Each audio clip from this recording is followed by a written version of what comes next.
Kemudian dan pada akhirnya untuk orang-orang yang bertakwa itu mereka akan dimasukkan ke dalam surga. Ya, jadi antum udah tanya, pertama Allah memerintahkan kita untuk bertakwa. Ya, ittaqullah haqqa tuqatih. Ya, kemudian setelah itu kita harus berbekal dengan takwa, karena takwa adalah sebaik-baik bekal. Wa tazawwadu fa inna khairaz zadi taqwa. Ya.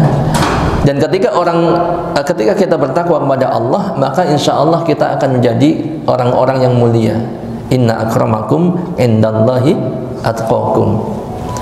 Ya, karena berapa banyak orang yang jabatannya tinggi, titlenya tinggi, tapi di mata masyarakat itu rendah, jatuh, runtuh, betul nggak? Karena apa? Karena tidak bertakwa, kurang bertakwa, gitu. Ya, bahkan yang jabatan yang paling tinggi di dunia ini kadang-kadang runtuh martabatnya, ya, karena kurang bertakwa, banyak melanggar, bahkan peraturan yang dibuatnya sendiri dilanggar sendiri, sehingga runtuh. Nah, kemudian Allah memberikan jalan keluar ketika di dunia dengan problematika, sampai nanti di akhirat Allah janjikan surga. Ini banyak sekali ayat-ayat yang menjanjikan surga bagi orang yang bertakwa. Kan begitu. Contoh misalnya dalam surat Al-Hijr ayat 45, innal muttaqina fi jannati wa uyun. Sesungguhnya orang-orang yang bertakwa itu berada dalam surga dan di dekat mata air yang mengalir. Orang yang bertakwa, ya.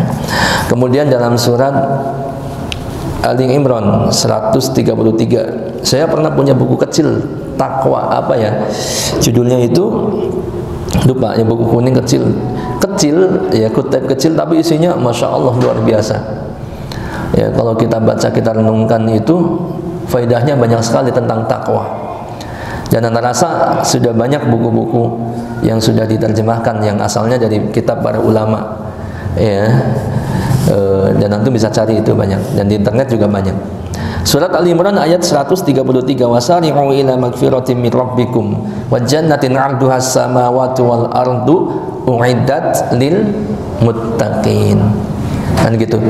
Dan bersegeralah kalian kepada ampunan Rabbmu dan kepada surga yang luasnya seluas langit dan bumi, yang disediakan untuk orang-orang yang bertakwa.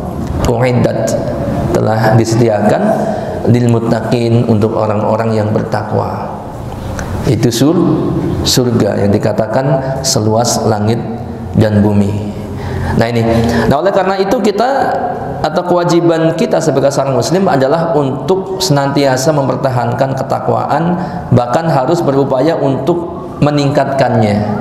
Ya, namun catatannya di sini dikatakan, ya, namun kenyataannya itu tidak semudah kita membalikan telapak tangan. Kalau kita pengen istiqomah di dalam takwa, ya, kemudian tidak berada dalam satu komunitas yang baik, apalagi sebaliknya antum dalam komunitas yang tidak baik, ya, itu sulit, gitu kan. Nggak gampang kita menjadi orang yang bertakwa atau istiqomah dalam ketakwaan. Ya, seperti tadi, karena mungkin teman-temannya itu bukan teman-teman yang baik, atau bukan teman-teman yang sudah kenal hidayah, akhirnya bukan antum bisa mendakwahkan mereka, malah antum didakwahi sama mereka.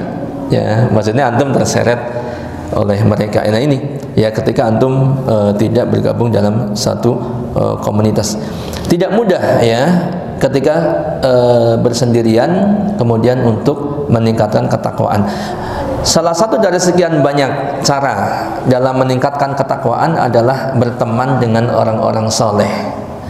Ya, sering berkumpul dengan orang-orang soleh, bersama dalam menuntut ilmu syar'i dan membina diri bahu-membahu dalam meningkatkan ketakwaan. Dan itu semua, ini semua ada dalam balutan usroh kita, ya. Jadi momentum Ramadan kali ini nanti kita akan sampaikan, ya, harus menjadi, ya, apa namanya, momentum kebangkitan usroh kita. Kan gitu. Tentunya kalau evaluasi, ana bukan kewajiban ana, nanti Ustaz Abu Fadil atau kalau Ustaz Mulyanto Pak Jami datang ke sini baru, ya, ana menyampaikan tausiah ataupun ya murojaah materi, ya barangkali bisa menguatkan ya apa namanya keistiqomahan kita di dalam kegiatan usrah ini. Ya. Baik, dalam usrah ya ini semua itu ada sarana-sarana untuk meningkatkan ketakwaan ataupun menjadikan kita istiqomah di dalam ketakwaan.